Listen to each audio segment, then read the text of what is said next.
Awit também tumaluga acto hopi importante para Aruba e nós de governo tá hopi orgulhoso que nos porta assim na leu de por chegar na firma acordo para assim nos trazer o projeto de veilige bairros. Para que como está aí aqui projeto assim importante para sobre não só que o COVID a dar nos tur afetar nos tur hopi. Pero esta mais afetar para COVID tá nos muchanan, nos gente mulher e nos grandinan. Para sobre nós muchanan será que assim para escola, nos grandinan agora hopi isolar e hopi viaja te gente mulher na será que era casco e muchanan. E aceita pone que agora que não Aruba está recuperando, danke Deus, nos está recuperando, nos tem que pôr atenção na nos muchanan, na nos jovens, na nos grandes, na nos gente mulher.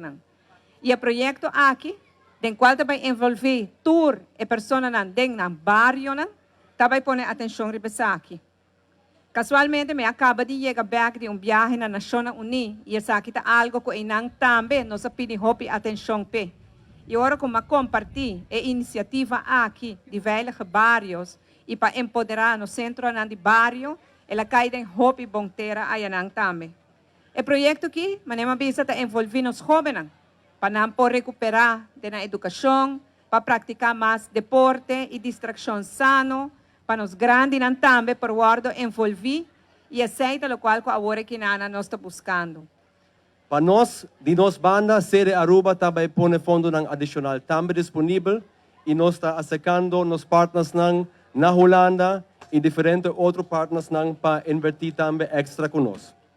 A meta do programa, qual Sede Aruba também executar em quadro de manejo de veilige bairros, também chama Barrio Único. Então, a palavra único para nós está para a união, colaboração, e a palavra único mesmo, porque cada barrio está único, cada barrio tem seu reto, cada barrio tem sua força também que nós queremos atender. Então, assim, é hora de nós sostener o centro de barrio para intensificar a colaboração entre nós, o contato com a comunidade e a capacidade para organizar mais atividades.